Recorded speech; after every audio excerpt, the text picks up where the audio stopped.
আসসালামু আলাইকুম। মোটা তাজাকরণ ষাঁড় গরুর জন্য সব থেকে পুষ্টিকর খাবার টিএমআর তৈরি করে ফেললাম। একটা গরুকে সারাদিন যে পরিমাণ খাবার দেওয়া হয় শুধুমাত্র ফ্রেশ পানি বাদ দিয়ে সকল উপকরণ একসাথে মিশ্রণ করার নাম হচ্ছে টিএমআর, অর্থাৎ টোটাল মিক্স রেশন। এই টিএমআর তৈরি করার জন্য আমাদেরকে 4 থেকে 5টা উপকরণ লাগবে। প্রথমে লাগবে আমাদেরকে কাঁচা ঘাস অথবা সাইলেজ। এখানে যেহেতু আমাদের কাছে পর্যাপ্ত পরিমাণ কাঁচা ঘাস আছে, এই কারণে আমরা এক একটা গরুকে সারাদিনে যতটুকু করে কাঁচা ঘাস দেই, সম্পূর্ণ ঘাস এখানে চপিং মেশিন দিয়ে চপিং করে নেওয়া হয়েছে। এই ঘাসগুলো চপিং করার পরে আমরা সমস্ত ঘাসগুলো সুন্দরভাবে বিছিয়ে নিব স্তরে স্তরে। এর উপরের স্তরে আমরা খড় বিছিয়ে দিব।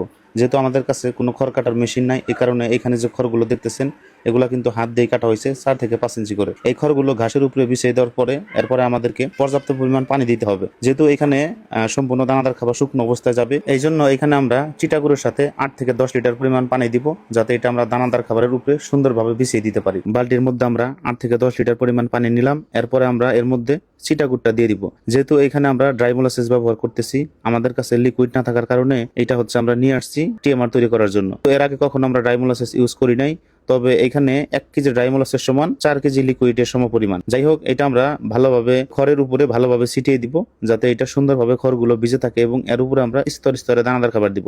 এই দানাদার খাবার দেওয়ার সময় একটা বিষয় খেয়াল রাখতে হবে, একটা গরুকে আপনি সারাদিনে যে পরিমাণ দানাদার খাবার দিবেন ওই পরিমাণ দানাদার খাবারটা দিয়ে একবারে এই মিশ্রণটা তৈরি করতে হবে। এখানে আমার হাতে যে 2টা মাল্টিভিটামিনের প্যাকেট দেখতেছেন, একটি হচ্ছে ল্যাকভিটা আর একটা হচ্ছে সিএফসি প্লাস।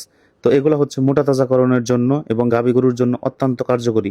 একটা গরুর দৈহিক ওজনের জন্য এটা 50 থেকে 100 গ্রাম করে খাবারের সাথে দিতে হবে। যে ধরনের পুষ্টির ঘাটতি, ভিটামিন মিনারেলের যদি ঘাটতি থাকে, এই ল্যাকভিটা এবং সিএফসি প্লাস আপনারা গরুকে খাওয়াইতে পারেন।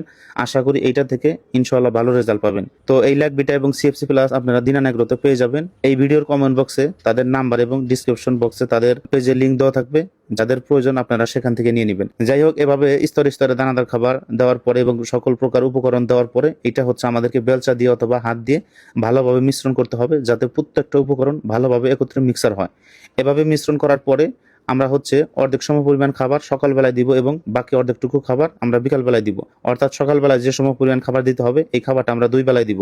এক হচ্ছে সকাল 8টার দিকে দিব, আর এক হচ্ছে 1 ঘন্টা বা 2 ঘন্টা পরে দিব, যাতে সুন্দরভাবে এই গরুগুলো খেয়ে শেষ করতে পারে। এই টিএমআর সাধারণত মোটা তাজাকরণ গরুর জন্য, দুগ্ধবতী গাভীর জন্য এবং সকল শ্রেণীর সকল সাইজের গরুর জন্য এটা প্রযোজ্য। যদি আপনি একটা গরুকে নিয়মিত টিএমআর অর্থাৎ টোটাল মিক্সার রেশন এভাবে তৈরি করে দিতে পারেন, আশা করি এটা থেকে অবশ্যই ভালো রেজাল্ট আসবে। একটা গরুর যদি সঠিকভাবে খাবারের হজম শক্তি না হয়, যদি খাবারের সঠিক ডাইজেশন না হয়, তাহলে ওইটা থেকে কখনোই ভালো রেজাল্ট আশা করা যাবে না। আর যদি এভাবে শুধুমাত্র ফ্রেশ পানি বাদ দিয়ে টিএমআর তৈরি করতে পারেন, তাহলে এটা থেকে অবশ্যই ভালো রেজাল্ট পাওয়া যাবে এবং গরু দ্রুতভাবে মোটা তাজা হবে এবং দুগ্ধবতী গাভীর ক্ষেত্রে দুধের প্রোডাকশন বৃদ্ধি পাবে। যাই হোক, ভিডিওটি ভালো লাগলে অবশ্যই শেয়ার করে টাইমলাইনে রেখে দিবেন। ধন্যবাদ সবাইকে। আসসালামু আলাইকুম।